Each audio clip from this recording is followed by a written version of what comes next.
the damn ball to Caitlin. Whatever offense we running right now, it is not working. You have to give the ball to Caitlin. Sophie Cunningham went on the record to basically say what I've been saying and everyone else. Now, I know some people might want to say Caitlin Clark was off the ball somewhere at Iowa. She was a little bit in years past. Sophie Cunningham does not bit her tongue in the normal course of events. It is possible that she has just produced a storm for which the Indiana Fever could not have been better prepared at this time. Following yet another frustrating defeat that brought to light evident flaws in the Fever's offensive strategy, the guard for the Phoenix Mercury did not hold back in his response.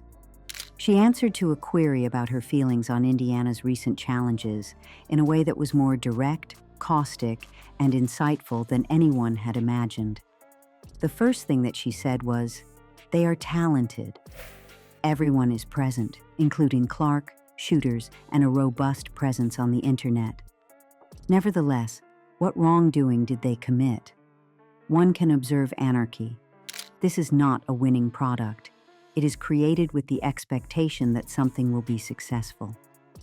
Suddenly, a veteran of the league voiced what a great number of fans had been thinking for weeks, but were too afraid to voice out loud until that moment. To my knowledge, there was no covert scout operating from behind a paywall in this location. Having faced Indiana on multiple occasions throughout the course of this season, this opposing player, starter, and competitor has witnessed the development, or lack thereof, of a club that is full of promise but is unable to turn it into outcomes. Despite the fact that Sophie Cunningham is known for being forthright and unapologetically honest, this was not merely another viewpoint that was hot. I had an odd sensation. It seemed like a caution sign to a franchise that was under the impression that it was doing something out of the ordinary, and the most inconvenient time for it to arrive was when it did. Tatum herself that they run a read and react offense. You know what that is? The ball's in Caitlin's hands. Ducking Indiana for some years, dog. And I'm here to tell you, they have to fix this offense, and I'm not the only one that feel this way. How does Caitlin specifically, do you think, handle that? I have no idea. You got to ask her. That girl's brain is different, so that's all on you. Caitlin Clark's arrival was supposed to be the moment when everything was finally resolved. Since Diana Taurasi, she was the rookie that came with the most anticipation. Ticket sales experienced a meteoric rise. Broadcasts around the country followed. There were also people who were not particularly biased who tuned in to watch her perform. In spite of the noise and the promise, the Fever remained a team that lacked a clear sense of identity. That was the point that Sophie was making. What are they attempting to accomplish, you wonder as you watch them? Next, Cunningham continued. The team is deficient in both rhythm and speed, and everything falls apart if Clark is not in possession of the ball. You guys need to do to get some consistency? Man, I think that everyone saw that we kind of got some flow when Kate was hurt. Sophie Cunningham is saying, you know what, Stephanie White, your damn motion offense worked when Caitlin ain't here, but when Caitlin's here, we need something else, dog. Just clicking, but now we have to have a new offense when she's in there because she just brings that much. Y'all heard her. She said we got to have a new offense. At the same time, it is comparable to seeing 5 different people play 5 different games concurrently. An instantaneous response was received. The new media darling was made fun of by a typical Mercury veteran, and several of her followers accused her of being a bit salty.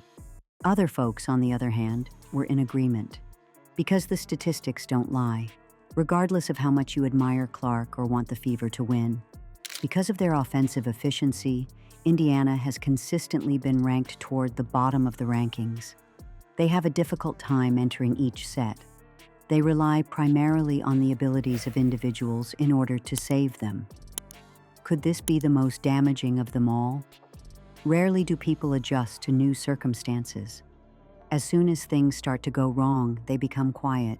In addition, Sophie was not yet finished. Clark is elite, she repeated in the post-game interview, which now reads more like a manifesto than anything else on the conversation. She is a problem to safeguard, regardless of what others may say. On the other hand, if your primary offensive plan is to allow her to work as a freelancer for 40 minutes, You are not fostering a culture that is conducive to winning championships. You are causing her to become exhausted before she has even had the chance to develop into an adult. Day to day and stuff that worked here, we need to carry it over to tomorrow's game. We have a lot of games coming up in I think like 7 days or whatnot. And so it's, I think all of us just want it now. We know what the potential of this team can be, but we can't think about that. You really have to take day at a, I think what we can hang our hat on is not getting outworked, making sure that we're the aggressors, making sure that we're getting O boards, controlling what we can control. When I heard those statements, it was painful, due to the fact that they told the truth. This season, Caitlin Clark has displayed moments of brilliance in abundance. She has plummeted from heights that simply cannot be imagined. Through the use of her logo threes, arenas have been propelled into orbit. As she has played, she has endured boos, contact, and expectations that were unrealistic. On the other hand, she has been forced to take charge of a roster that seems to be at a loss for what to do in the absence of her. Is she subjected to double teaming during games? The fight at the Fever. Does she get into early foul trouble during games? The Fever suffers a breakdown. Are there any games in which the defense of the opposite team simply flips everything and challenges the other team to defeat them? There is almost never anyone who does it. In addition, this was the primary point that Sophie Cunningham was trying to make. It is not related to any kind of ability at all. No amount of effort is required for something to occur. It is essential to have structure. It pertains to a coaching staff that has not supplied Clark and the other players with a structure that will allow them to achieve success. Moreover, this raises the more significant question about, in what way is Indiana constructing? The head coach of the Fever has repeatedly indicated that the team is laying the foundation and developing chemistry in order to achieve a long-term objective. But without taking action, a vision is nothing more than a fantasy. Today, something has to be done with this basketball team and finding ways to close out these games and get these wins, bro. We're trying to figure it out. We're all new. We have a new roster, but hopefully this one stays consistent and we can build off of it. How you kind of alluded to Again, she has re-exhilarated that they need to run a different offense when Caitlin Clark is in the game. To add insult to injury, Cunningham, who is not even a member of the club, makes the assertion that the offense is designed to hope something works. This is a significant indictment of the process. Cunningham went one step higher and questioned the coaching staff's amount of accountability for the team's failings. You can't keep saying they're young or they're learning at some point, she made the observation. It's a way to avoid responsibility. Adaptation is something that every team is doing, but the more successful ones are doing it earlier. There is no way to conceal oneself behind potential indefinitely. It's possible that the WNBA will never just forget that comment. This is due to the fact that it gets to the heart of the Indiana experiment that was conducted throughout the Clark era. There is nothing intrinsically cruel about the Fever. The issue is that it does not appear that they are gaining any knowledge. There are also passages that are just brilliant, such as remarkable quarters, transitions that are absolutely breathtaking, and scenes in which Boston and Clark converse as if they were old partners. Flashes, on the other hand, are always there. It never grows in size.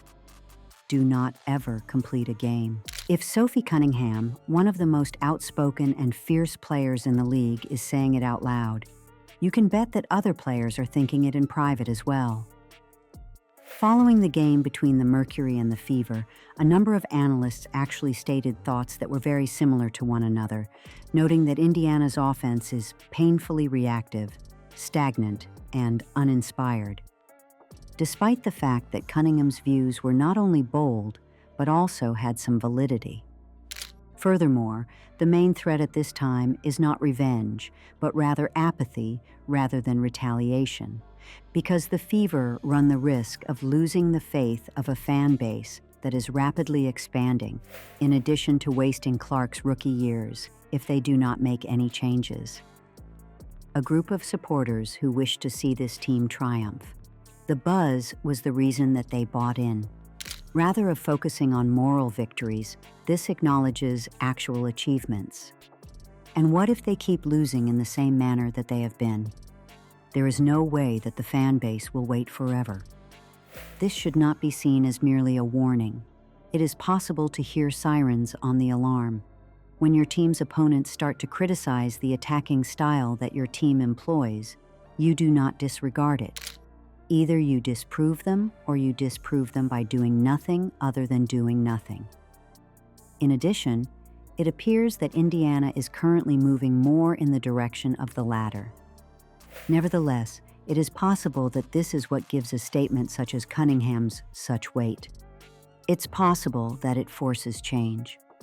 Perhaps it sparks a fire beneath a locker room that has been waiting for someone to articulate what everyone has been thinking.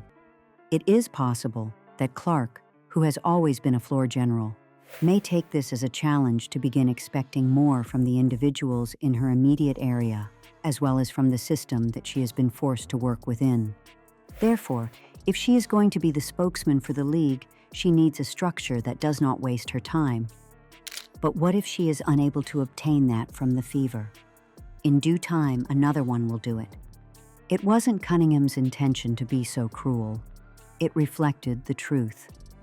And sometimes the most vicious weapon is honesty.